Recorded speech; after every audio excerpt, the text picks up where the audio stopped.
Eh bien, bonsoir à tous et merci de nous avoir rejoints sur le groupe Telegram ou sur YouTube en direct ce soir ou sur cette plateforme où nous sommes très heureux de vous avoir pour continuer nos études sur l'Apocalypse. Nous sommes toujours au chapitre 7 et nous étudions ensemble le groupe des 144 000. Nous sommes à la septième étude sur les valeurs, les choses, les prophéties, les indications, les révélations qui concernent ce groupe, les 144 000. C'est un vaste sujet et nous sommes très heureux que vous ayez choisi de rester avec nous et de suivre ces études mois après mois, semaine après semaine, de façon à avoir une meilleure connaissance du plan divin et de l'actualité céleste et terrestre telle qu'elle se déroule pour notre bien-être, mais aussi pour le monde et terminer cette grande controverse, cette grande histoire du péché qui a commencé depuis si longtemps et qui nous fatigue. Nous souhaitons que le Seigneur revienne le plus rapidement possible et mieux nous connaissons les choses qu'il attend de nous, mieux cela vaut pour notre préparation et notre mission. Voilà, eh bien, alors, chers amis, donc ce soir, nous nous rapprochons à grands pas vers un dénouement, celui de l'histoire de l'humanité. Je peux vous dire que jamais les chrétiens n'auront eu autant d'intérêt à comprendre cette histoire du point de vue divin. Souvent, l'histoire est comprise du point de vue humain, mais nous devons la comprendre du point de vue divin. Le voile est en train d'être levé sur plein de mystères. Les intelligences vont être éclairées afin de comprendre l'origine du conflit cosmique, l'essence du conflit cosmique, son déroulement, son issue. Il est important pour nous de comprendre qui sont les 144 000 et cela nous aide à nous plonger au cœur de cette histoire du conflit des âges et de sa gestion actuelle en particulier par les protagonistes, Dieu et Satan, ou encore l'ange déchu. Et notre septième étude ce soir nous aidera à approfondir l'identité, le rôle, la mission des 144 000 et nous allons regarder un peu plus à travers le voile. Je vous invite ce soir, chers amis, à ne pas être derrière votre écran d'ordinateur ou tablette ou portable de façon nonchalante. Vous êtes là, vous écoutez d'une oreille, mais vous faites autre chose. Laissez tout ce que vous faites et concentrez-vous sur ce sujet, car il est d'une grande importance et il mérite toute votre attention et votre vigilance. Vous êtes là avec nous pour étudier, pour comprendre. Alors, en tant qu'étudiant, écoutez, réfléchissez, comprenez, écrivez. C'est dommage que nous ne pouvons pas dialoguer directement, mais j'aurais tellement aimé pouvoir le faire avec vous. Maintenant, ce n'est pas un show, c'est une école de formation. Chaque pensée émise ce soir aura son pesant d'or. Elles seront toutes tirées de la Bible, elles auront besoin d'être intégrées par nous, digérées par nous, pour bien comprendre le message, les révélations concernant les 144 000. D'abord, faisons un petit résumé. Qu'est-ce que nous avons déjà appris concernant les 144 000? Quelles sont les connaissances acquises et certaines les concernant? Qu'avons-nous découvert sur les 144 000 et qui se situent dans les temps de la fin, dans notre ère, le siècle actuel est utile pour nous? Nous sommes à notre septième étude concernant les 144 000. Donc, si vous êtes là pour la première fois, probablement il y a des choses que vous n'allez pas comprendre parce que nous n'allons pas les répéter, probablement, certainement, puisque nous pensons les avoir déjà dites dans les 6 études précédentes. Donc, il vous suffira d'aller sur le site ou sur la chaîne YouTube, notre chaîne YouTube, et retrouver tout cela. D'accord? Lumière pour les temps actuels. Notez lumière si vous êtes nouveau sur le groupe Lumière pour les temps actuels. Vous allez sur YouTube, et vous allez retrouver toutes les vidéos qui ont été faites concernant les 6 premières études sur les 144 000. Voilà ce qu'il est important aussi de retenir concernant les acquis. Les 144 000 sont des sélectionnés, choisis, avant le lâcher des vents ou catastrophes en tout genre qui vont affecter, déferler sur la planète Terre et qui précèdent la venue de Jésus, la venue de l'agneau. Vous pouvez vérifier cela dans Apocalypse chapitre 7, versets 1 à 8. Nous avons aussi découvert que les 144 000 sont des serviteurs. Ils sont appelés dans l'Apocalypse d'ailleurs serviteurs, qui reçoivent le sceau de Dieu, l'approbation de Dieu, à la fin du jugement préliminaire, ou ce que nous appelons encore le jugement d'investigation, ou investigatif, comme on le dit souvent, et ce jugement avant les fléaux et avant le jugement final, qui est le jugement des méchants. Il y a d'abord le jugement des justes, puis le jugement des méchants. On a aussi découvert dans nos études précédentes qu'ils sont les seuls à faire face, à tenir debout lors de la manifestation de la colère de l'agneau, selon Apocalypse chapitre 6, verset 17 et Apocalypse 7, verset 1 à 3. Les 144 000 sont les seuls à avoir des harpes et chantent le cantique de Moïse et de l'agneau que personne d'autre ne peut apprendre. Apocalypse 14, versets 3 et 4, ainsi que Apocalypse 15, verset 3 vous parle de cela.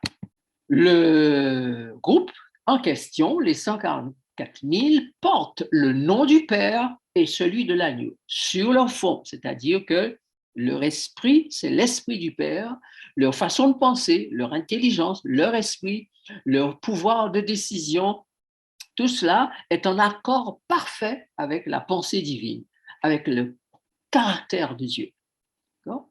Ils sont vainqueurs de la bête, ce sont eux qui vont remporter la victoire sur la bête, remporter la victoire sur l'image de la bête et le nombre de son nom. Ces 144 000 vivent à l'époque où les adorateurs du Créateur, des cieux, de la terre, de la mer et des sources d'eau, comme le dit Apocalypse 14, verset 7, ces gens-là, à cette époque, sont nés d'en haut, ne pourront alors ni acheter ni vendre. Donc, parce qu'ils vont sortir de Babylone, sortir du système, ça veut dire, d'ailleurs, c'est l'appel qu'Apocalypse 18 fait au peuple de Dieu qui vit à ce moment-là, sortez de Babylone, mon peuple, afin de ne pas avoir part à ces fléaux. D'accord? Donc, les 144 000 sont les seuls qui, par expérience, finissent par refléter le caractère du Père et de l'agneau, donc de Jésus, le Fils de Dieu. Les 144 000 sont vierges, pures, véridiques, rachetés, saints, irréprochables ou encore irrépréhensibles, selon Apocalypse 14, versets 4 et 5. Ces mêmes 144 000 complètent le nombre des âmes qui sont sous l'autel, c'est-à-dire le nombre de ceux qui ont déjà traversé une grande tribulation et eux doivent achever ou parachever ou compléter tout simplement le nombre de ceux qui auront ou qui seront passés par cette grande tribulation. Voilà pourquoi dans Somme 50, lors de la mise en place du jugement, Somme 50, verset 5, Dieu dit « Rassemblez-moi ceux qui ont fait alliance avec moi par le sacrifice ». Qu'allons-nous apprendre d'autres sur les 144 000 ce soir? Ils se situent dans les temps de la fin de notre ère et du siècle actuel. Le voile sera-t-il enfin levé, ou levé un peu plus en tout cas? Première question, pourquoi faut-il absolument parler des 144 000 dans le cadre du royaume des cieux? Alors, le ciel, nous avons vu, recherche des serviteurs. Ces serviteurs sont recherchés pour une gestion fructueuse des talents ou dons, des mines, des biens du maître. Et ces personnes sont recherchées parce que ce sont ces mêmes serviteurs, ces mêmes vierges, ces mêmes saints qui vont devoir produire le fin lin et qui soit en mesure d'être formé pour la gestion correcte et parfaite des biens du maître.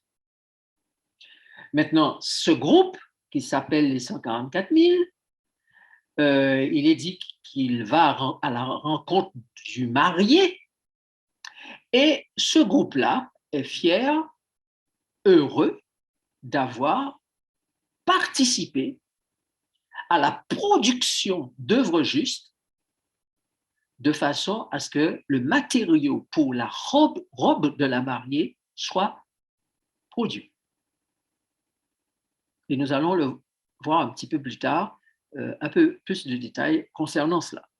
Maintenant, si le caractère, ce qu'il faut retenir, chers amis, ce soir, si le caractère du Christ n'est pas formé dans cette personne, si le fruit de l'esprit n'est pas évident en elle, si Christ n'est pas reproduit dans ses saints, comment le triomphe de l'Évangile peut-il être une réalité pour les habitants du ciel et les habitants de la terre, pour le règne du Christ qui doit être établi dans ce monde?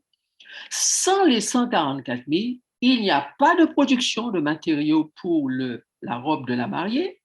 Sans les 144 000, il n'y a pas cette possibilité d'avoir des personnes qui vont mettre en place avec lui son règne. Est-ce que vous avez noté, pour ceux qui ont fait l'étude de Daniel avec nous, que le Fils de l'homme s'avance vers l'ancien des jours et il reçoit le royaume. Mais le royaume est aussi remis au sein du Très-Haut. Donc, Christ et les saints sont une seule et même entité, ils fusionnent de façon à gérer, administrer le royaume. Donc, les saints sont appelés aujourd'hui à s'occuper sérieusement de leur préparation pour être des administrateurs avec Christ du royaume. Nous savons tous que le salut est gratuit, n'est-ce pas, pour tous les humains. Mais vivrons-nous tous au même endroit durant l'éternité? Selon quels critères serons-nous accueillis devant Dieu? Si nous lisons Romains chapitre 6, verset 23, nous savons que le texte dit la vie éternelle, le salaire du péché, c'est la mort. Nous l'avons déjà lu ce texte plusieurs fois. Le salaire du péché, c'est la mort, mais la vie éternelle, c'est le don gratuit de Dieu en Christ. Donc, le salut étant donné gratuitement au plus grand nombre pour être des sujets du royaume de la terre, et le reste pour être des gouvernants, ministres ou élus du royaume des cieux. Et le dernier groupe cité, les gouvernants, les ministres, sont choisis en dernier, à la fin des temps. Voilà pourquoi Jésus dit, les premiers seront les derniers et les derniers seront les premiers. Maintenant, qu'est-ce qu'il faut retenir jusqu'ici? Il faut retenir que le royaume des cieux et le royaume de la terre ne sont pas le même, ne constituent pas le même espace. Quand on parle du royaume des cieux, on ne parle pas du royaume de la terre. Le royaume des cieux est strictement ce qui concerne l'espace d'administration et de gouvernement du royaume des cieux, c'est-à-dire de tout l'univers. Dieu gouverne l'univers, c'est ce qu'on appelle le royaume de Dieu ou des cieux. Mais au sein de l'univers, il y a plein de petits royaumes. Et le royaume de la terre en est un, où la terre va constituer un royaume du royaume des cieux. Comment la Bible nous présente-t-elle cela? Genèse chapitre 12, verset 3. Alors, je crois avoir raté la mise en place de ce texte. Je vais vous le lire directement. Genèse, si vous avez votre Bible avec vous pouvez lire Genèse chapitre 12, verset 3. Je bénirai ceux qui te béniront et je maudirai ceux qui te maudiront, et toutes les familles de la terre seront bénies en toi. Donc, quand Dieu fait la promesse de la postérité, c'est pour que les familles de la terre soient bénies. Le salut, la vie éternelle est offerte, ou est offert, le salut est offert à l'humanité, mais ce salut offert à l'humanité, c'est l'affaire d'une postérité. Et Jésus est appelé la postérité. Donc, Jésus, la postérité, vous trouvez cela dans Galates chapitre 3, verset 16, descend de lointains ascendants, homme né de mère stérile, porteuse. Sarah, mère lointaine, a donné naissance à un homme lointain qui s'appelle Isaac. Isaac est né quand Sarah ne pouvait plus faire d'enfant, ne pouvait pas faire d'enfant. Elle était stérile. Et c'est Dieu lui-même qui lui a fait la promesse d'être enceinte et elle s'est retrouvée enceinte et elle a enfanté un fils qui s'est appelé Isaac. Il en est de même pour Rebecca, stérile, qui a donné naissance à des jumeaux, Ésaü et Jacob. Vous vous souvenez que Marie est appelée la Vierge et probablement stérile parce qu'elle n'a pas donné d'enfant à Joseph, à part Jésus. Marie n'a pas enfanté d'autres enfants. Si vous lisez bien les Écritures, et d'ailleurs la tradition juive est très claire là-dessus, les frères de Jésus, c'était les fils de Joseph qu'il avait déjà dans un autre mariage qu'il avait eu avant. D'accord? Donc, les enfants nés de mères porteuses, de mères stériles, n'ont pas une attache avec leur maman, mais une attache avec leur papa. Vous lisez bien le livre de la Genèse, vous allez voir que Isaac était attaché à son père, Ésaü était attaché à son père et Jacob à sa mère. Et j'ai eu l'occasion de vous dire que la symbolique d'Ésaü, c'est Jésus. Ésaü représente le Christ. Jacob représente l'humanité pécheresse, transgresseuse. D'accord? Donc, pourquoi Ésaü représente le Christ? J'ai déjà eu l'occasion de le dire, mais je le répète pour ceux qui sont nouveaux, tout simplement parce que tout ce que Jacob a pu avoir pour obtenir la bénédiction vient d'Ésaü. Le vêtement d'Ésaü, l'odeur d'Ésaü, les poils d'Ésaü, il n'a pu obtenir la bénédiction que grâce à Ésaü. Nous autres, faisant partie de l'humanité, descendants de Jacob, descendants d'Adam, eh bien, si nous avons la bénédiction aujourd'hui, le salut, la vie éternelle, eh bien, c'est parce que Jésus s'est dépouillé de tout. Il est devenu même le méchant pour nous. Généralement, on prend Ésaü pour le méchant. Normal. Jésus est devenu le méchant, le pécheur. Il a adopté, il a accepté de prendre la culpabilité, notre culpabilité. Il s'est fait pécher pour nous de façon à ce que nous puissions en lui être fait justice, ou justice de Dieu, ou recevoir la justice de Dieu. C'est cette illustration que nous avons dans l'histoire de Ésaü et Jacob. D'ailleurs, je répète et j'ouvre une petite parenthèse pour dire à vous tous qui lisez la Bible, désormais ne lisez plus la Bible de la même manière, juste pour avoir tiré simplement des leçons spirituelles et morales. La Bible, ce sont des histoires, des jeux de rôle que Dieu fait jouer à des personnes, à des groupes dans la Bible pour nous décrire, nous raconter l'histoire du péché qui a commencé dans le ciel et qui se poursuit sur la terre. Il nous raconte par différents personnages qu'est-ce qui s'est passé au ciel, comment la divinité a géré cela, comment Satan s'est révolté contre lui, l'inimitié qu'il a eue envers Dieu, comment ça se poursuit sur la terre, Jésus, comment il va venir, comment le Rédempteur va venir, comment l'humanité sera sauvée, comment la terre sera restaurée. Toutes les histoires de l'Ancien Testament nous informent dans les détails de cette grande controverse entre le Christ et Satan. Donc voilà pourquoi Jésus dit à ceux qui lisent la Bible, vous sondez les Écritures parce que vous pensez avoir en elles la vie éternelle, ce sont elles qui rendent témoignage de moi. Donc quand vous lisez la Bible, je vous raconte mon histoire, dit Jésus. Donc questionnez l'histoire d'Abraham et voyez ce que ça dit de moi. Questionnez l'histoire de Jacob, d'Ésaü, de Moïse, de Joseph, de Benjamin, de David, et voyez ce que ça dit de mon histoire. C'est mon histoire que je vous raconte sous des anecdotes humaines, parce que vous êtes des humains, j'ai préféré vous la raconter comme ça, mais sachez avant tout que je parle de moi. Donc, vous allez, en lisant cette histoire, venir à moi, car c'est moi qui vais vous donner la vie éternelle. Donc, les frères de Jésus étaient des fils de Joseph, donc, mais Marie est aussi de la lignée de ces femmes porteuses. Les 144 000, donc, sont des enfants de Dieu qui portent le nom du Père et de l'agneau.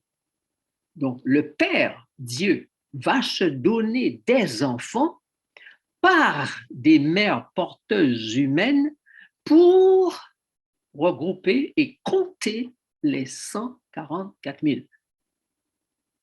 Tous ceux qui feront partie des 144 000 sont des personnes ayant une naissance type Isaac, type Jacob, Ésaü, type Joseph, type Benjamin, type Samson, type Samuel d'Anne et d'Elkana, etc., etc. D'accord?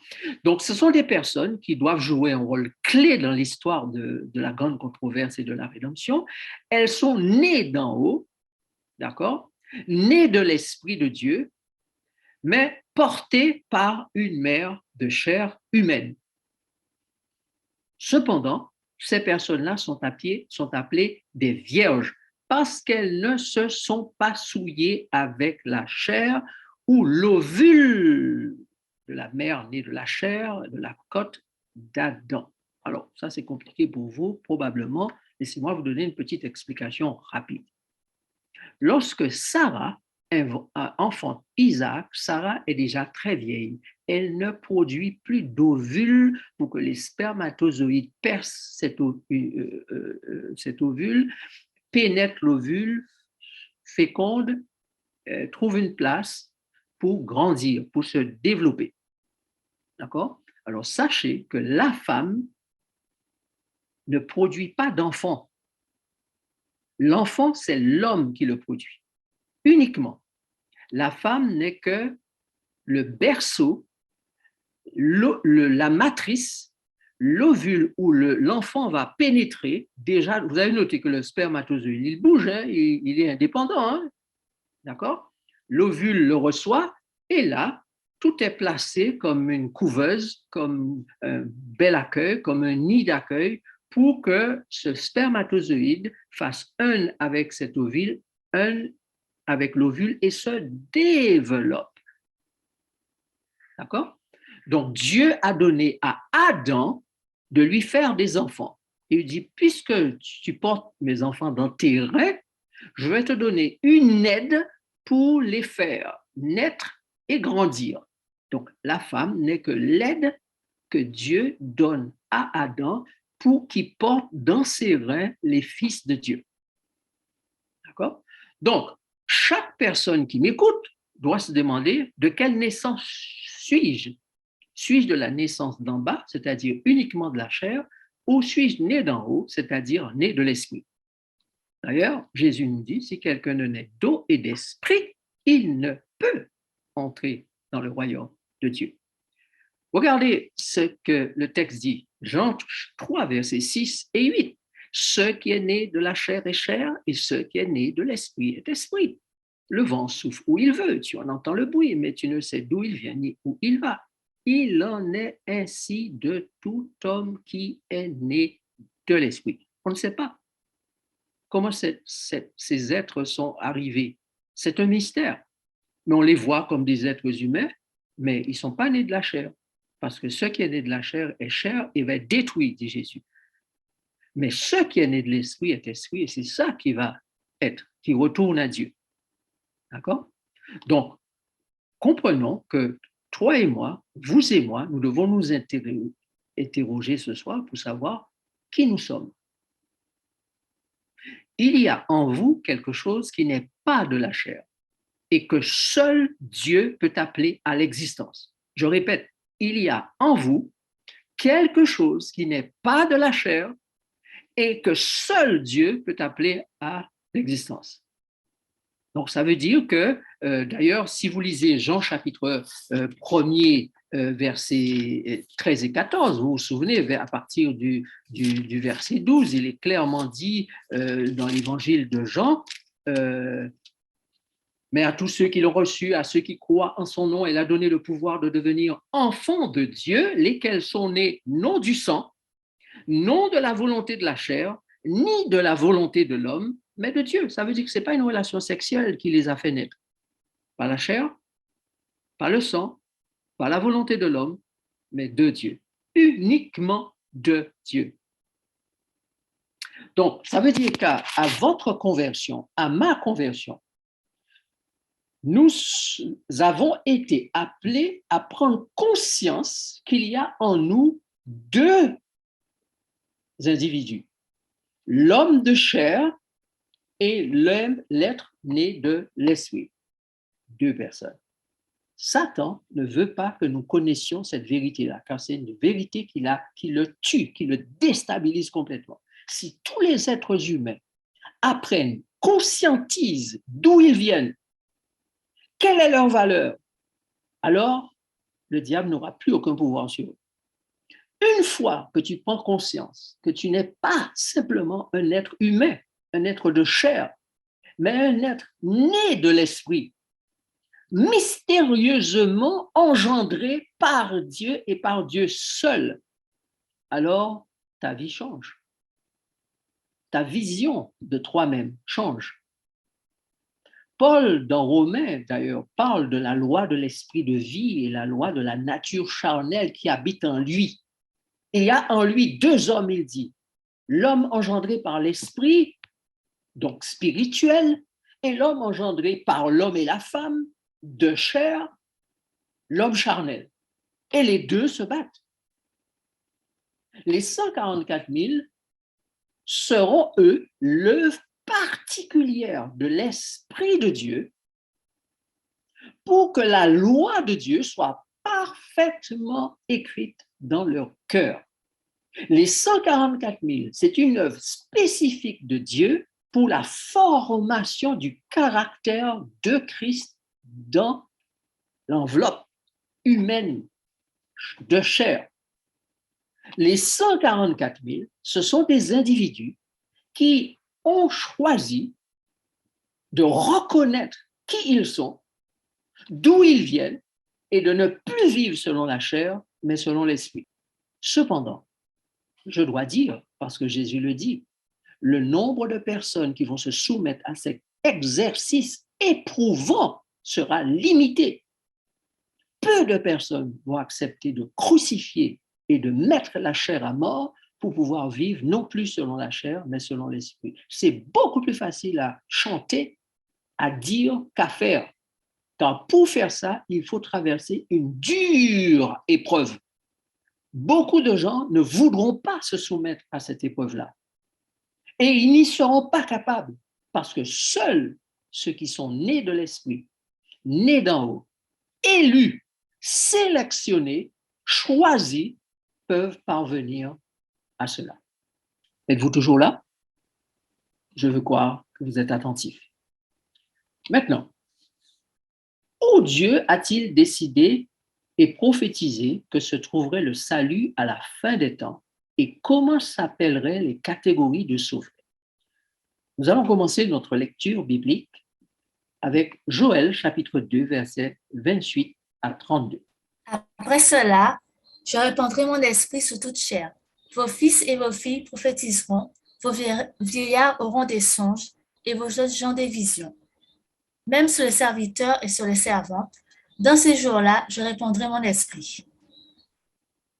Je ferai paraître des prodiges dans les cieux et sur la terre, du sang, Pardon. du feu et des colonnes de fumée. Le soleil changera en ténèbres et la lune en sang, avant l'arrivée du jour de l'Éternel, de ce jour grand et terrible. Alors quiconque invoquera le nom de l'Éternel sera sauvé. Le salut sera sur la montagne de Sion et à Jérusalem, comme a dit l'Éternel, et parmi les réchappés que l'Éternel appellera. OK. Où se trouve le salut? Regardez bien le texte. Le salut sera sur la montagne de Sion. Or, qui sont ceux qui se trouvent sur la montagne de Sion? Nous l'avons déjà lu plusieurs fois. Apocalypse 14, verset 1er, ce sont les 144 000. Mais le salut ne sera pas simplement sur la montagne de Sion, il sera aussi à Jérusalem. Oh, Jérusalem, c'est l'épouse de Christ. Et l'Éternel dit, il sera parmi les réchappés que l'Éternel appellera.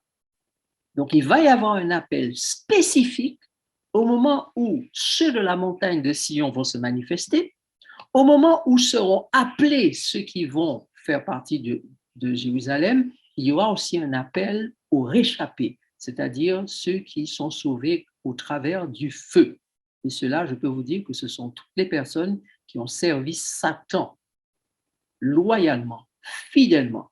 Mais lorsque la manifestation des 144 000 aura lieu, lorsque l'invitation au repas des noces aura lieu, ils vont comprendre qu'ils ont été trompés par le diable tout ce temps-là, alors beaucoup d'entre eux seront des réchappés. Et l'esprit de prophétie dit qu'ils seront les premiers devant le trône. Les premiers. Donc, voyez bien que ce texte nous dit qu'il y a deux groupes, et voire trois. Le groupe de Sion, le groupe de Jérusalem et le groupe des réchappés. Trois groupes. Sion n'est pas Jérusalem, mais Jérusalem se trouve être la ville ou le peuple au sein duquel on trouve Sion. Car Sion, c'est la montagne sur laquelle est bâti le temple, la ville de Jérusalem. Okay? Donc, l'un et l'autre sont en lien, ils sont imbriqués l'un dans l'autre, mais ils sont identiques et ils ont chacun leur identité. Maintenant, comment Jésus présente-t-il les deux groupes héritiers? Voyons ce que dit la Bible dans Matthieu chapitre 5, versets 1 à 5. Dès ce moment, Jésus commença à prêcher et à dire « Repentez-vous, car le royaume des cieux est proche. » Voyant la foule, Jésus monta sur la montagne et, après qu'il se fut assis, ses disciples s'approchèrent de lui. Puis, ayant ouvert la bouche, il les enseigna et dit « Heureux les pauvres en esprit, car le royaume des cieux est à eux. Heureux les affligés, car ils seront consolés. Heureux les débonnaires, car ils hériteront la terre. » OK. Regardez ensuite. Qu'est-ce qu'il est dit là? Heureux les pauvres en esprit, car le royaume des cieux est à eux. Le royaume de quoi? Le royaume des cieux. Des cieux. Et vous avez vu que le royaume de la terre est attribué à qui? Regardez. Heureux les débonnaires, car ils hériteront la terre. Donc, il y a combien de royaumes? Deux royaumes. Deux royaumes. Le royaume des cieux et le royaume de la terre. Les uns héritent le royaume des cieux et les autres héritent le royaume de la terre. Donc, retenez cela. Ceux qui doivent faire partie du royaume des cieux, c'est un groupe spécifique. Ceux qui vont faire partie du royaume de la terre, c'est un autre groupe particulier. Souvenez-vous, dans Matthieu chapitre 22, les serviteurs, groupe spécifique, sont allés faire des invitations et finalement, les uns et les autres n'ont pas répondu, ils sont allés même jusqu'à tuer ceux qui étaient venus les inviter. Le maître a envoyé d'autres serviteurs, il a d'ailleurs envoyé les soldats qui ont détruit la ville de ceux qui avaient massacré les serviteurs qui étaient venus les inviter. Puis, au dernier envoi de serviteurs, il est dit que le maître leur dit, vous allez donner l'invitation aux bons et aux méchants. Aux bons et aux méchants. Et le texte dit que les bons et les méchants sont arrivés et que la salle a été remplie. Seule une personne a été jetée dehors. Donc, lorsque nous étudions sérieusement et attentivement la Bible, nous comprenons qu'il y a deux espaces pour les sauver. L'espace qui s'appelle royaume des cieux et l'espace qui s'appelle royaume de la terre. Quand vous poursuivez votre étude de la Bible, parce que nous n'aurons pas le temps de ce soir de lire tous les textes, mais regardez les textes qui sont sous vos yeux. Dans Apocalypse 1, verset 6, il est dit, parlant de Jésus, il est dit, et qui a fait de nous un royaume des sacrificateurs pour Dieu son Père. Amen. Ensuite, Apocalypse 5, verset 10 déclare, tu as fait d'eux un royaume et des sacrificateurs pour notre Dieu et ils régneront sur la terre. Donc, Jésus doit préparer un royaume et des sacrificateurs pour Dieu le Père, c'est-à-dire des gens qui sont perpétuellement en service et sans repos. Les sacrificateurs, ce sont des gens sacrifiés. Ils sont au service du peuple, au service de Dieu, au service de l'agneau, tout le temps. Donc, la notion de groupe ou de deux groupes, deux héritages, deux royaumes est une notion biblique. Ce n'est pas une notion inventée par moi. Même si vous n'avez pas beaucoup entendu parler ou jamais entendu parler de cela, je viens de vous lire les textes et je ne vous ai pas lu tous les textes, ce serait trop long. Mais la Bible est claire sur le fait que certains vont hériter du royaume des cieux et d'autres du royaume de la terre. D'ailleurs, permettez-moi de vous dire en passant que Jésus n'est pas venu pour sauver le royaume de la terre. Il est venu pour sauver le royaume des cieux. D'accord? Parce que la terre est inclue dans le royaume des cieux. Donc, s'il sauve le royaume des cieux, il sauvera nécessairement la terre. Mais sa mission est pour le salut du royaume des cieux. Comment le prophète Ésaïe nous parle-t-il de ces deux groupes distincts? Regardons ce que dit Ésaïe 61, versets 1 à 3. L'Esprit du Seigneur, l'Éternel est sur moi, car l'Éternel m'a oint pour apporter de bonnes nouvelles aux malheureux. Il m'a envoyé pour guérir ceux qui ont le cœur brisé, pour proclamer aux captifs la liberté et aux prisonniers la délivrance, pour publier une année de grâce de l'Éternel et un jour de vengeance de notre Dieu, pour consoler tous les affligés, pour accorder aux affligés de Sion, pour leur donner un diadème au lieu de la cendre, une huile de joie au lieu du deuil, un vêtement de louange au lieu d'un esprit abattu, afin qu'on les appelle des térébintes de la justice, une plantation de l'Éternel pour servir à sa gloire.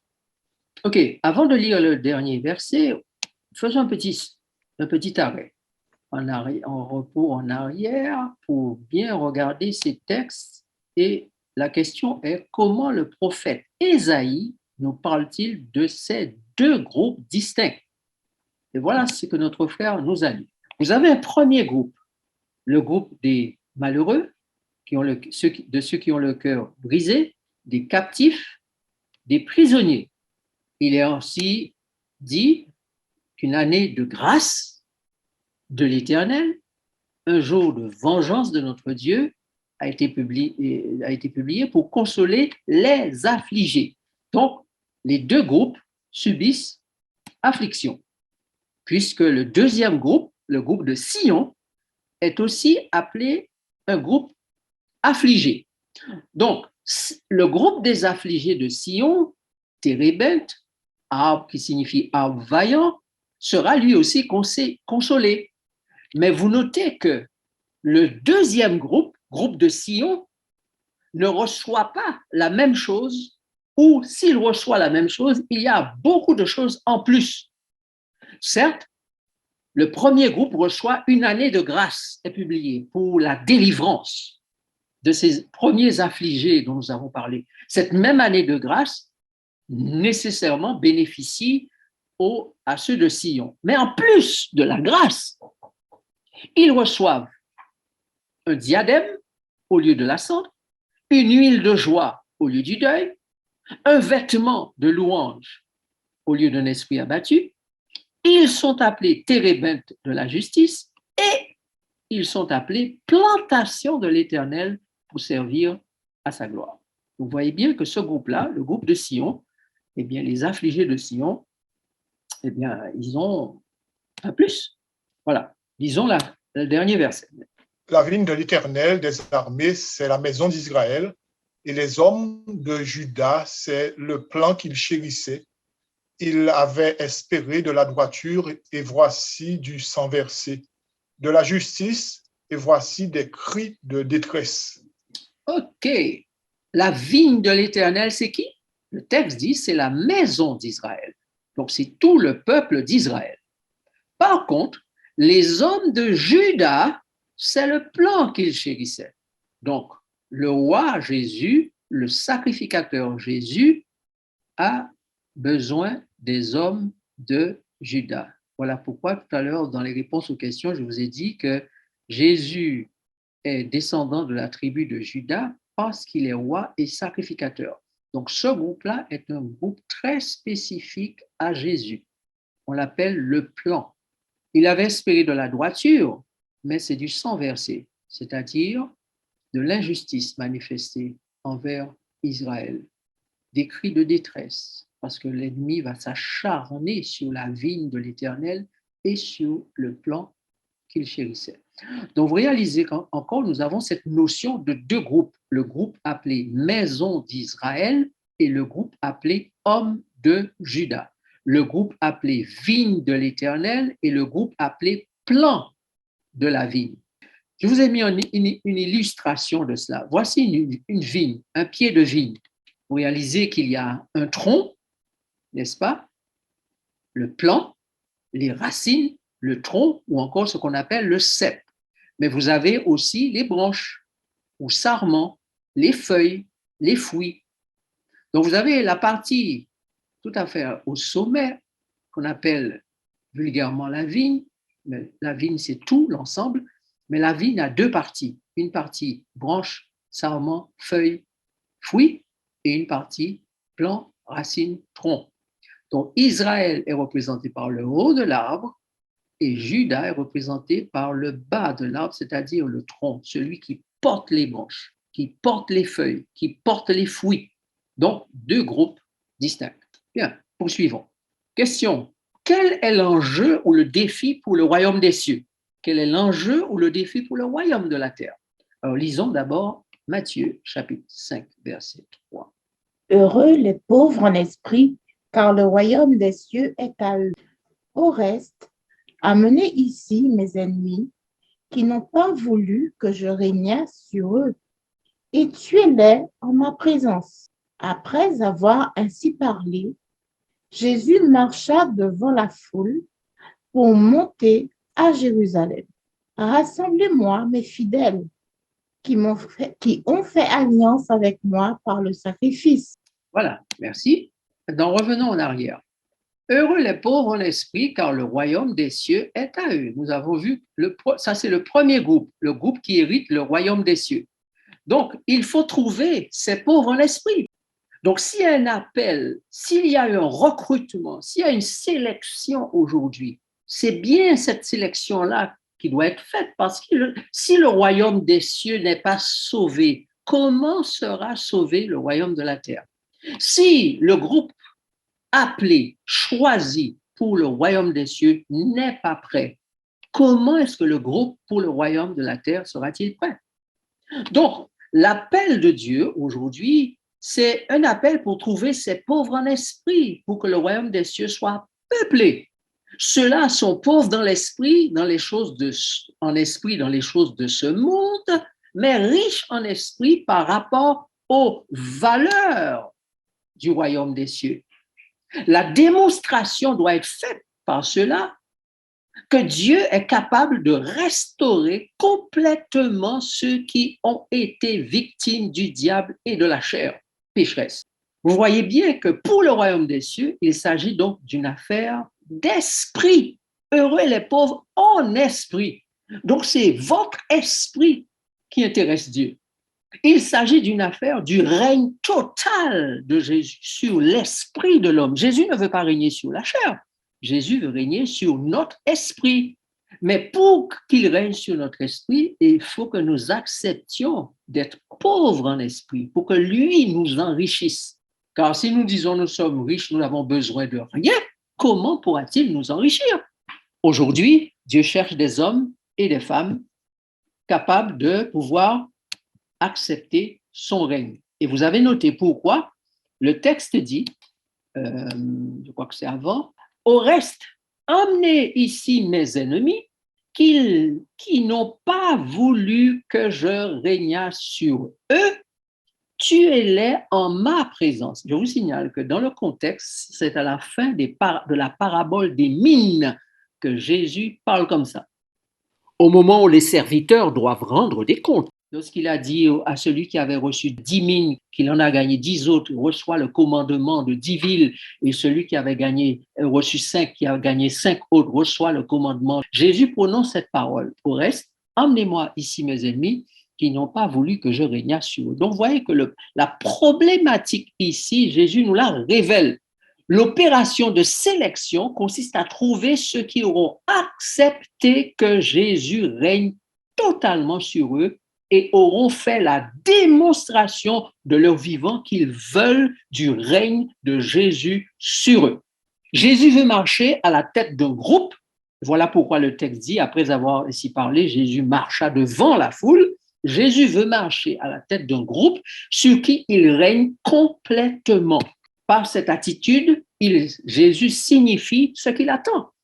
Il lui faut un groupe qui glorifie le Père, qui glorifie l'agneau, qui reflète le caractère du Père et le caractère de l'agneau.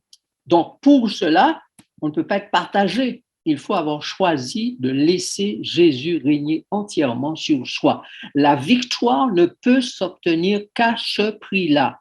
Et tout l'enjeu du ministère du Christ maintenant, c'est de faire naître ces perles rares sur la terre, ceux qui vont accepter qu'il règne totalement sur eux. Et Jésus dit, même s'il y aura beaucoup d'appelés qui vont hériter du royaume de la terre, ceux qui doivent recevoir l'élection, les élus, les choisis, les appelés seront peu nombreux. Et ceux-là, ils seront les seuls à pouvoir hériter du royaume des cieux, c'est-à-dire à être inclus dans le gouvernement de Dieu en tant que ministre de son gouvernement. Voilà pourquoi il dit, lors de l'appel du jugement, Psaume 50, verset 5, « Rassemblez-moi, mes fidèles qui ont fait alliance avec moi par le sacrifice. » Il faut vraiment se sacrifier. Seuls ceux qui auront fait le choix du sacrifice total de leur personne pourront faire partie de ce groupe. Si vous êtes aujourd'hui désigné, si vous êtes aujourd'hui candidat au sacrifice, à la virginité et au service désintéressé et candidat au perpétuel, alors vous intéressez Jésus. Pour que les élus, plutôt les choisis, deviennent présidents de la République, il y a campagne là, il y a des gens qui ont été élus puisqu'ils ont eu leurs 500 parrainages, signatures de parrainage. Eh bien, pour que vous et moi, nous soyons élus et soyons à même d'intégrer le gouvernement de Jésus, il nous faut être parrainés par le Christ qui vaut à lui seul tous les parrainages de l'univers. Donc, si vous laissez Jésus vous parrainer, signer pour vous, et Jésus ne signe pas sur de faux documents, hein. Le document doit être authentique. Quand Jésus reconnaît que vous êtes authentique, vous avez vraiment un esprit de sacrifice, vous avez vraiment la virginité qu'il faut, le service désintéressé qu'il faut, vous êtes candidat au perpétuel, alors il signe pour que vous puissiez intégrer le bon groupe, ou plutôt l'un des deux groupes. Les deux sont le bon groupe, mais l'un des deux. Alors, Jésus nous révèle ici que c'est le refus de Lucifer d'être un serviteur perpétuel ou fidèle, de reconnaître Jésus comme son roi et son Seigneur, qui fut le problème majeur dans le ciel. Il a convaincu le tiers des anges d'adopter la même attitude que lui, une attitude rebelle. Il ne voulait plus servir perpétuellement. Voilà le problème du diable. Il ne voulait plus être serviteur perpétuel, serviteur qui se sacrifie pour l'existence de l'univers. Vous voyez, l'univers de Dieu existe parce que Dieu lui-même se sacrifie en permanence pour faire exister cet univers. C'est un soleil qui brûle sur lui-même en permanence. Maintenant, Jésus a créé des anges autour de lui. Il les a appelés à l'existence pour qu'eux participent à cette gestion de l'univers de façon permanente. Le moment vint où Lucifer trouva que ce perpétuel service était trop pour lui et qu'il fallait du repos. On ne peut pas mettre des êtres à servir comme ça, 24 sur 24, tout le temps. Et Satan s'est révolté contre ce perpétuel. Or, si le perpétuel cesse, comment le royaume des cieux vit-il? Comment l'univers peut-il continuer à vivre? C'est le perpétuel. D'ailleurs, vous avez noté que Jésus dit dans l'évangile de Jean, « Mon Père travaille en permanence. » En permanence. Donc, ceux qui vont entrer dans le gouvernement de Dieu, servir avec lui pendant l'éternité, doivent intégrer dès à présent cet esprit-là. Est-ce que je suis d'accord à être recruté par Jésus pour servir le Dieu d'amour dans un perpétuel service? Je dois analyser la question et y répondre. Comment Jésus présente-t-il à Jean ce groupe avant, garant de l'invitation faite aux autres et le vêtement de fête et à leur fournir? Oui, il y a un groupe garant pour le salut des autres. Et ça, peut-être que vous n'avez pas étudié cette pensée-là suffisamment pour comprendre ou saisir ce qui est dit. Le groupe de Judas, le groupe de Sion, on l'appelle dans l'Apocalypse les prémices, les premiers fruits. Ce sont les premiers fruits qui disent à l'agriculteur, au cultivateur, qu'il peut compter sur une moisson. S'il ne voit pas les premiers fruits paraître, il ne peut pas dire qu'il va avoir une moisson.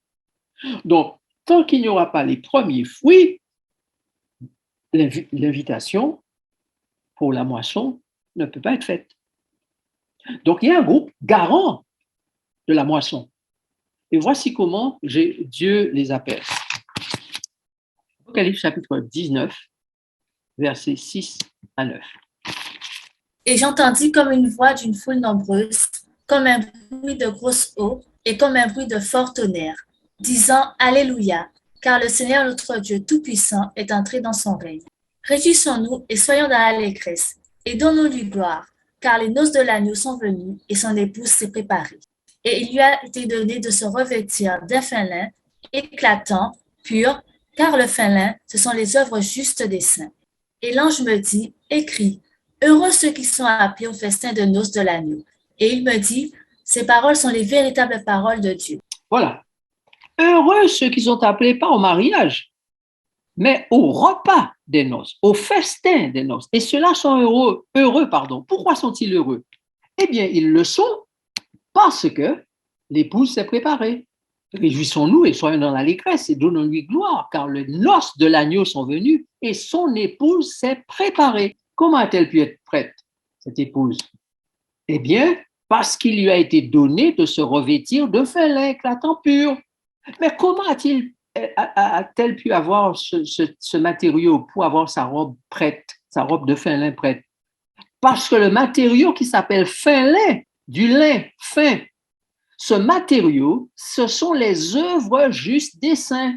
Donc, si les saints ne produisent pas les œuvres justes, le fin lin ou le lin fin ne peut pas être préparé et la mariée ne peut pas avoir le matériau pour la confection de sa robe. Donc, ce qui veut dire que Dieu appelle les ouvriers de la dernière heure des producteurs de fin lin. Et s'ils, dans un esprit de sacrifice, ils sont prêts à laisser l'Esprit écrire la loi de Dieu dans leur cœur pour la production de ce fin lait, alors la mariée pourra en bénéficier. Jérusalem pourra en bénéficier. Les sauvés de tous les temps pourront en bénéficier. Mais la responsabilité est sur les prémices, les derniers des derniers. Prémices, on les appelle. Les premiers seront les derniers seront les premiers. Ce sont eux qui ont la responsabilité de produire les fruits ou encore le fin lait. Et le bonheur sera lisible sur le visage des appelés, ceux qui sont appelés au repas des noces. Seront donc détruits, il faut accélérer parce que le temps est arrivé, seront donc détruits, disais-je, uniquement ceux qui étaient parfaitement au courant de cet enjeu et qui ont fait un choix délibéré de traiter le maître de méchant, de sévère, de déraisonnable. Ils ont refusé le règne de Jésus et de son esprit sur eux, d'être pleinement à son service. Le dernier groupe appelé pour être les ouvriers de la dernière heure ont délibérément choisi de se mettre sur la place pour être appelés par l'employeur. Et l'employeur leur a dit, vous avez 1 heure qui vous reste. Allez dans ma vie. Ceux-là ont choisi d'y aller. C'était volontaire, n'est-ce pas? Maintenant, ils auront à la fin le salaire prévu, n'est-ce pas? La vie éternelle, comme dit Jésus, prévue pour tout le monde. Et les autres sont français, disent comment? Eux, ils ont arrivé en dernier, ils ont travaillé qu'1 heure, ils ont le même salaire. Jésus dit, pourquoi vous inquiétez-vous? N'est-ce pas le droit de faire ce que je veux avec mes biens, mon argent? Mais ce qu'ils ne savent pas, c'est que les ouvriers de la dernière heure ont une plus grande responsabilité. Ce sont ceux qui doivent achever la moisson. Et si la moisson n'est pas achevée, eh bien, il y a un problème, parce qu'elle ne peut pas être engrangée. Ainsi, les derniers doivent faire très attention. Ce sont eux qui terminent l'œuvre. Et l'œuvre doit se terminer par la préparation de la robe de la mariée. Donc, nous, chrétiens, qui avons choisi délibérément de nous mettre sur la place pour avoir l'offre de la vie éternelle, Dieu, aux derniers ouvriers, confie une œuvre qui est très importante. Le salut est gratuit. La promesse a été faite. Si vous allez travailler, vous aurez votre salaire. Mais la responsabilité doit être connue. Ceux des derniers temps sont les garants de la moisson, que la moisson sera bien engrangée dans les greniers. Ceux du dernier temps vont être les garants de la démonstration qui sera faite par le Maître, de sa gloire, de son pouvoir de moissonner. L'Église d'aujourd'hui, le christianisme aujourd'hui est un espace où Dieu invite les gens à être baptisés de son esprit, à être remplis de son Saint-Esprit, ayant revêtu pleinement Christ, donc son caractère, afin de pouvoir avoir l'offrande de Juda et de Jérusalem présentée. Voyez-vous, chers amis, sans les fils purs, les filles pures, purifiées, l'offrande d'expiation ne peut pas être présentée. Vous vous souvenez qu'au jour des expiations, le sacrificateur, qui est le souverain sacrificateur, devait présenter une offrande pour eux-mêmes, pour être purifiés, de façon à pouvoir présenter l'offrande du peuple, le bouc. Ainsi, Jésus rassemble autour de lui des sacrifiés, des sacrificateurs. Et ceux-là doivent être purifiés d'abord, de façon à ce que l'offrande du peuple, ceux qui vont hériter de la terre, le peuple, soit possible. Suivez-moi bien et comprenez que les ouvriers de la dernière heure ont une grande responsabilité. À celui qui nous aime, qui nous a délivrés de nos péchés par son sang et qui a fait de nous, dit Jean dans l'Apocalypse, un royaume. Oui, un royaume. Mais aussi, il a fait des sacrificateurs pour Dieu son Père. À lui soit la gloire et la puissance au siècle des siècles. Donc, ne considérons pas simplement le royaume, et notamment le royaume de la terre, mais considérons les sacrificateurs qui sont très importants, car le royaume de la terre, plus les sacrificateurs, ça veut dire que le royaume des cieux est satisfait. Seuls seront acceptés dans le royaume des cieux ceux qui auront démontré par leur conduite et leur gestion qu'ils ne veulent plus jamais avoir un esprit de contestation de l'autorité divine, de son amour et de sa perfection. Ils se seront sacrifiés et auront été purifiés pour la formation d'un vrai caractère chrétien humble et doux. Ils auront ainsi le nom du Père et le nom de Jésus sur leur front. Ils choisissent de préférence la persécution et la mort, sortir du système de Babylone, plutôt que trahir leur Sauveur, Seigneur, Maître et Roi. Ils acceptent d'être producteurs de bonnes œuvres dans la douleur et d'être choisis comme dames et cavaliers d'honneur au mariage du futur époux. Car par une seule offrande, il a amené à la perfection pour toujours ceux qui sont sanctifiés. Voici l'alliance que je ferai avec eux après ce jour-là, dit le Seigneur. Je mettrai mes lois dans leur cœur, je les écris dans leur esprit. Et il ajoute, et je ne me souviendrai plus de leurs péchés ni de leur iniquité. Quel est donc l'enjeu et le défi pour le royaume de la terre? Les chrétiens qui auront reçu toutes les lumières concernant l'œuvre de Jésus dans le lieu très saint du sanctuaire, et qui est justement l'écriture de cette loi dans les cœurs et allant de pair avec le pardon des péchés, n'auront aucune excuse. Ils seront trouvés parmi les vierges folles et jetés dehors. Donc aujourd'hui, le royaume des cieux est semblable à 10 vierges qui vont à la rencontre de l'époux. Le royaume des cieux est semblable à cela. Donc vous ne pouvez pas être dans le royaume, hors du royaume. Si vous êtes dans le royaume, donc vous êtes vierge, sage ou folle. Si vous devez hériter du royaume des cieux, vous êtes vierge folle ou vierge sage. Heureux les affligés, car ils seront consolés. Heureux les débonnaires, car ils hériteront la terre. Il envoya ses serviteurs pour appeler ceux qui étaient invités aux noces, et ils ne voulurent pas venir. Mais sans s'inquiéter de l'invitation, ils s'en allèrent, celui-là à son champ, celui-là à son trafic. Ses serviteurs allèrent dans les chemins, rassemblèrent tous ceux qu'ils trouvèrent méchants et bons, et la salle des noces fut pleine de convives. Le roi entra pour voir ceux qui étaient à table, et il aperçut un homme qui n'avait pas revêtu un habit de noces. Il lui dit, mon ami, comment es-tu entré ici sans avoir un habit de noces? Cet homme eut la bouche fermée. Donc, réalisez que trouver des personnes, qu'elles soient méchantes ou débonnaires, qui acceptent et répondent à l'invitation au repas du mariage ou la vie éternelle gratuitement offerte grâce au sacrifice consenti, au mariage de l'humanité qui a été réussi par Jésus, n'est-ce pas? Le mariage de l'humanité et de la divinité, réussi par Jésus, réussi par le Fils de Dieu, réussi grâce aux témoins fournis, n'est-ce pas? Donc, seront perdus dans ce groupe ceux qui délibérément auront refusé simplement l'invitation et le vêtement qu'on leur aura fourni. Donc, il y en a ceux qui vont être perdus parce qu'ils ont refusé le règne de Jésus sur eux.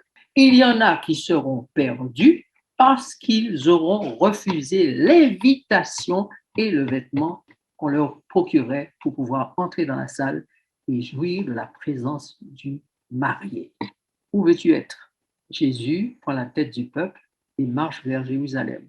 Est-ce que vous vous rappelez, dans Josué 4, nous avions vu que pour entrer en Canaan, dans la Canaan terrestre, il y avait à la tête du peuple Dieu, Josué, les sacrificateurs, les 12 porteurs de pierre et les 40 000 soldats.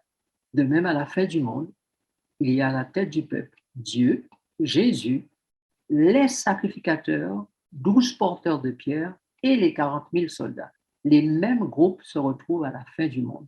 Et nous avons déjà symbolisé ces groupes et nous continuerons à le faire. Nous nous apprêtons à clore l'étude du soir, donc posons-nous cette question: quels sont les critères d'élection pour qu'il soit évident que vous et moi, avons accepté l'esprit du sacrifice perpétuel pour un sacrifice permanent et le règne de Jésus ou du Dieu des cieux sur nous, sur vous? Critères: accepter les missions de service ici-bas, confiées malgré les contraintes et les risques. Critère 1. Critère 2. Avoir appris à bien traiter ses compagnons de service. Matthieu 24. Ensuite, critère 3. Être une vierge, un eunuque, né d'en haut, rempli de l'esprit, allant à la rencontre de celui qui doit se marier. Critère 4. Gérer les biens du maître et les faire fructifier. Critère 5, acceptez que Dieu règne sur vous et contribuez fidèlement, concrètement et éternellement à ce règne. Vous les avez, les textes, vous pouvez les noter et vous les revoir en revoyant la vidéo. Critère 6, être formé comme un futur responsable dans le royaume des cieux. Donc, sans ce groupe destiné à l'administration du royaume des cieux, Dieu n'a pas les serviteurs, il n'a pas les futurs ministres, il n'a pas les prémices de la moisson, il n'a pas les adhérents au perpétuel, il n'a pas les eunuques, il n'a pas les vierges pour le cortège du mariage de son fils, il n'a pas le deuxième témoin pour la défense et l'honneur et la gloire de Dieu dans le jugement.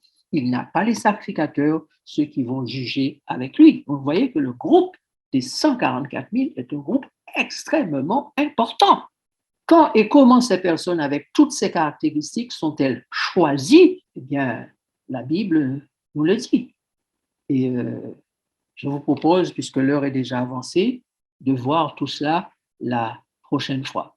Mais juste pour que vous puissiez vous faire déjà une idée et réfléchir là-dessus, sachez que le texte dit que ce sont les fils d'Aaron qui reçurent l'onction pour le sacrificateur, comme sacrificateurs et qui sont consacrés pour l'exercice du sacerdoce. Sachez que la Bible dit que si on écoute la voix de Dieu et si l'on garde son alliance, on lui appartiendra entre tous les peuples, car toute la terre est à lui, et qu'on sera un royaume de sacrificateurs et une nation sainte. Donc deux groupes, le royaume des sacrificateurs et la nation sainte. Voilà les paroles que tu diras aux enfants d'Israël. Lorsque toute la nation est achevée de passer le Jourdain, l'Éternel dit à Josué, prenez 12 hommes parmi le peuple, un homme de chaque tribu. Donc, la sélection s'est faite après la purification ou sanctification. C'est la même chose qui se fera à la fin des temps, Daniel 8, 14. La sélection s'est faite par Dieu lui-même et son Fils. C'est la même chose qui est dite dans le Nouveau Testament, Apocalypse 1, verset 6, 5, versets 9 et 10.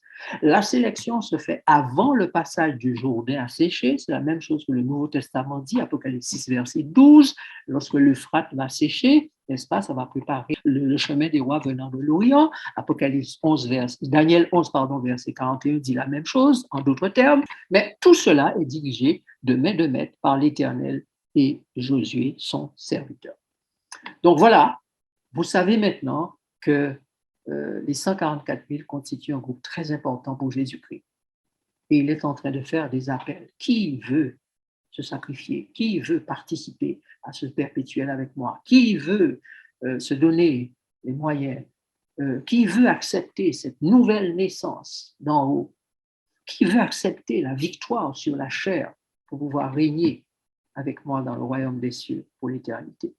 Donc, Dieu veut que les uns et les autres découvrent leur naissance spécifique, car de toute manière, ils ont déjà été choisis. Les brebis sont déjà appelées, sont déjà connues par Dieu.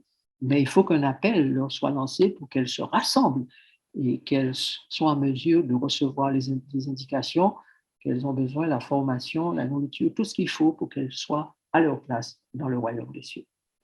Donc, je veux croire que Dieu nous aidera tous à trouver notre place auprès de Jésus et que nous allons pouvoir hériter de ce royaume des cieux. Voilà, je m'arrête ici pour ce soir. Merci. Voilà. Ben, je pense que c'est tout pour ce soir. Voilà, eh bien, on va prier. Notre Père Céleste, merci pour les révélations que tu nous fais jour après jour de ta parole à notre esprit pour que nous puissions comprendre comment tu prépares ceux qui vont hériter des cieux et de la terre.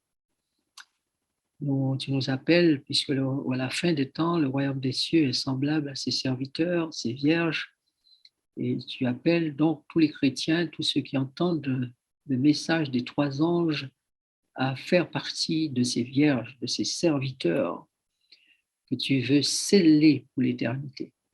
Mais tu nous appelles surtout à accepter l'esprit de sacrifice, car nous serons appelés à participer au sacrifice perpétuel pour servir l'univers toujours et en permanence.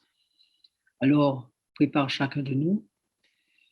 Puissions-nous avec toi, dans l'intimité de nos vies, de nos maisons, de notre être, savoir où est-ce que tu nous appelles qu'est-ce que tu veux que nous soyons en ces derniers temps, que nous puissions le découvrir pour nous-mêmes et que cela motive notre quotidien et notre préparation, cela motive aussi notre présence même dans ce royaume de Babylone et que nous sachions comment sortir et comment être préparés pour l'éternité. Seigneur, accorde-nous ta grâce et ton esprit pour avoir de l'intelligence pour comprendre ces choses et faire les bons choix.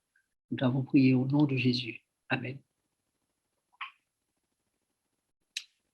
Voilà, eh bien, grand merci.